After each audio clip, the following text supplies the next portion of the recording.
Νομίζω ότι σήμερα είναι μια χαρακτηριστική ημέρα που κάνουμε που συνυπογράφουμε αυτή τη συνεργασία, διότι ως γνωστό η θάλασσα είναι ένας χαρακτηριστικός παράγοντας της λειτουργίας του πλανήτη. Η θάλασσα είναι αυτή που καθοδηγεί κυρίως την κλιματική αλλαγή παντού. Εμείς εδώ στην Κρήτη, παρόλο τους ορεινούς μας όγκους, παρόλο το μέγεθος του νησιού, η νησιωτικότητα είναι προφανής και όλη η επίδραση της κλιματικής αλλαγής έρχεται από την θάλασσα.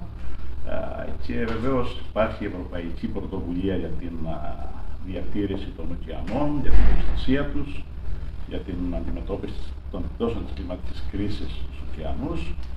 Η Ελλάδα είναι μια χώρα η οποία και μετέχει και βεβαίως σωστά μετέχει με έμφαση στη συγκεκριμένη πρωτοβουλία, γιατί είναι χαρακτηριστικά θαλασσινή χώρα. Νομίζω ότι μια πρωτοβουλία σαν και αυτή εδώ, ένας οργανισμός μεγάλος όπως είναι η Αρχιεπισκοπή Κρήτης, το να προχωρήσει, να διαθέσει την επαφή που έχει και την επιρροή στον κόσμο, στο κοινό, έτσι ώστε να μπορέσουμε ο Οργανισμός Λιμένος Ηρακλείου, που είναι ένας οργανισμός ο οποίος προσπαθεί να υποστηρίζει την γαλάζια ανάπτυξη, έχει ένα περιβαλλοντικό αποτύπωμα σωστό, την πράσινη συμφωνία, συνάδει όλες τις προσπάθειες. Το εργαστήριο το δικό μου, το Κασιβαράκιας Θαλάσσιας Έρευνας, το οποίο παράγει έρευνα και δεδομένα στο κομμάτι της θάλασσας και σε σχετισμένα πάντα με την κλιματική αλλαγή, αν έχουμε την βοήθεια της Αρχιεπισκοπής, η οποία σαν οργανισμός θα τη δείχνει, και αυτό είναι το πολύ σημαντικό, ότι ένας οργανισμός τέτοιου μεγέθους δείχνει την περιβαλλοντική του ευαισθησία, και είναι πολύ σημαντικό αυτό. Μπορούμε όλοι μαζί να ενώσουμε τις δυνάμεις μας και να κάνουμε μια προσπάθεια, αυτό που θα λέγει κανείς, το λέει, αν το πει λόγια, το θαλάσσιο γραμματισμό, αλλά ας το πούμε λίγο πιο έτσι, σαν μια φιλική λέξη, θαλάσσια κουλτούρα, και την κουλτούρα που να πούμε καθημερινά στο λεξιλόγιό μας.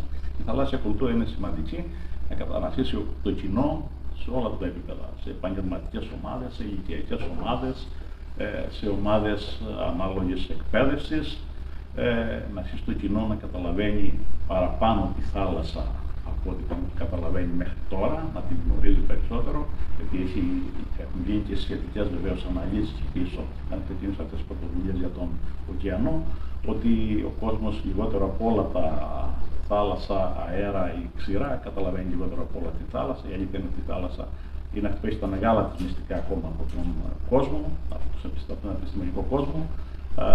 Υπάρχουν μηχανισμοί ακόμα που δεν έχουν καταλάβει τελείως, συμπεριφέρονται λίγο αντισυμβατικά στην κλιματική αλλαγή. Καμιά φορά περιμένουμε το χειρότερο και η θάλασσα το κάνει λίγο καλύτερο. Είναι πολύ σημαντικό αυτό. Το κάνει λίγο καλύτερο, γιατί υπάρχουν μηχανισμοί που ακόμα είναι ανεξαρτήτως, τα μεγάλα βάθη, τα δυσπρόσιτα σημεία της, όλα αυτά έχουν συμπεριφορές που είναι διαφορετικές από αυτές που πιθανόν περιμένουμε. Έχουμε δηλαδή κομμάτια εδώ που είναι πλήρως εξερευνημένα. Η θάλασσα λοιπόν κρατάει τα μυστικά της και από το απλό κοινό. Είναι πολύ σημαντικό να αρχίσουμε να καταλαβαίνουμε τη θάλασσα, να καταλαβαίνουμε τους μηχανισμούς της, να καταλαβαίνουμε τα προβλήματά της, να καταλαβαίνουμε πώς μπορούμε να συμβιώσουμε μαζί της και όσον αφορά την αναψυχή μας, ένα απλό πολύ που θα πάμε στη θάλασσα να κάνουμε, αλλά και όσον αφορά τη συνεργασία μαζί της όσοι δραστηριοποιούνται στη θάλασσα, ούτως ώστε να έχουμε μια θετική διεπαφή θάλασσας και κοινωνίας. Και μην ξεχνάμε ότι οι κοινωνίες εδώ στην Κρήτη, αλλά και γενικότερα στην Ελλάδα, το μεγαλύτερο τους ποσοστό είναι παράκτιες κοινωνίες. Οι παράκτιες κοινωνίες είναι και πιο ευαίσθητες και στην κλιματική αλλαγή και στις αλλαγές που συμβαίνουν στην ακτογραμμή επάνω, όλα αυτά. Οπότε νομίζω ότι είναι ένα χαρακτηριστικό βήμα. Η Εκκλησία κάνει ένα πολύ μεγάλο βήμα σε αυτή τη συνεργασία με την περιβαλλοντική της ευαισθησία, την οποία καταδεικνύει μέσω αυτού. Στόχος η θάλασσα, στόχος να την γνωρίσουμε στον κόσμο ακόμα καλύτερα. Νομίζω ότι είναι μια χαρακτηριστική διαδικασία που θα οδηγήσει σε πολλαπλά κοινωνικά, θα λέγα, κατά βάση ωφέλη. Αυτά βεβαίως έχουν τα υπόλοιπα ωφέλη όσον αφορά και στην ανάπτυξη και στην δημιουργικότητα στα πάντα.